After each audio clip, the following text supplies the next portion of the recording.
sont vendus par un propriétaire et qui se donne le droit de reprendre les titres contre le paiement d'une indemnité.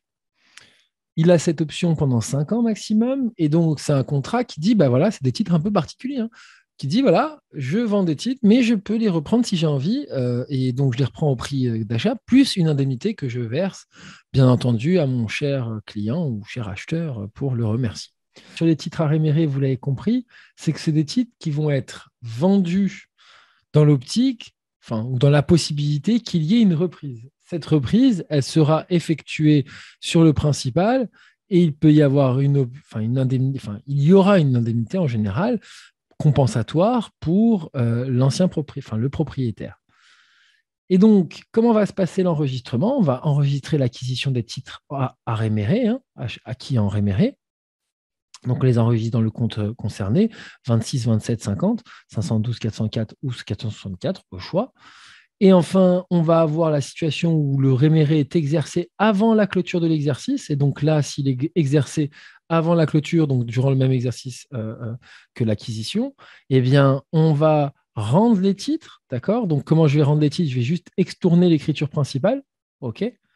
On va rendre les titres, donc on les sort de notre patrimoine, on les rend et on va mettre une contrepartie, soit le 512, le 404 ou le 464.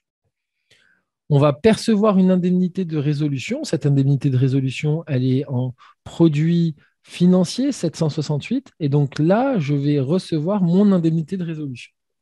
Excusez-moi. Ça, c'est au prix d'achat. Et là, il y a l'indemnité qui est fixée par contrat. Donc en fait, tout est déjà fixé par contrat. Si le titre il a augmenté, c'est pour ça que le réméré est exercé souvent.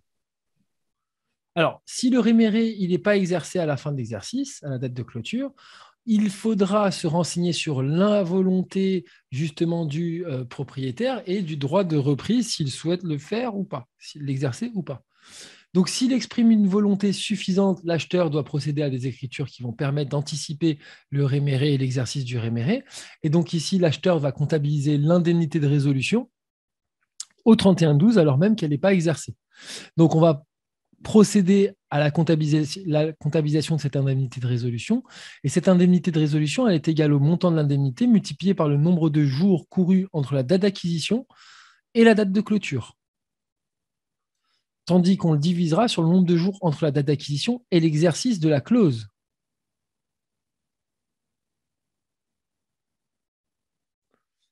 Ainsi, une fois que vous avez calculé l'indemnité, puisqu'elle sera proratisée en fait, hein, on la proratisera jusqu'à la date de clôture, tandis que là, on prendra l'entièreté de la période. Donc ici, ça fera un 468 contre le 768. Le 468, c'est divers produits à recevoir, d'accord, contre le 768 qui est autre produit financier. Ici, s'il n'exprime aucune volonté, eh bien, il n'y aura pas cette écriture.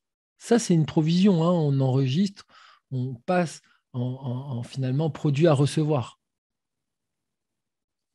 Hein, le fait que tout simplement l'indemnité, on sait qu'elle va être exercée, donc on la passe sur l'exercice N, puisqu'elle concernerait l'exercice N, tout simplement.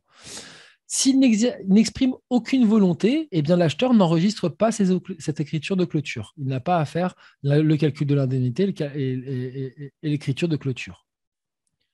Dans le cas de l'exercice du réméré, finalement, suite à l'hypothèse que nous venons d'émettre, d'accord, tout à l'heure, c'est-à-dire qu'on a approvisionné, si c'est bien exercé en N+1, on n'oublie pas qu'au 1er janvier, de toute façon, hein, de base, même si ce n'est pas exercé, on extourne cette écriture. Dans un deuxième temps, on va contrepasser l'acquisition des titres parce qu'on va les rendre, comme d'habitude, comme le réméré, il est exercé, donc on le fait à la date d'exercice du réméré.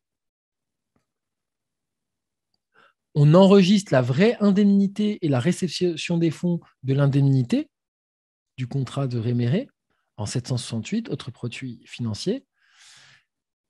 Et voilà, on aura fini notre situation en hypothèse 1, puisque c'est le cas où le réméré est exercé en N+1. Si le réméré n'est pas exercé en N+1, ce n'est pas grave, on fait la contrepassation de l'indemnité provisoire qu'on a passée tout à l'heure et on est bon.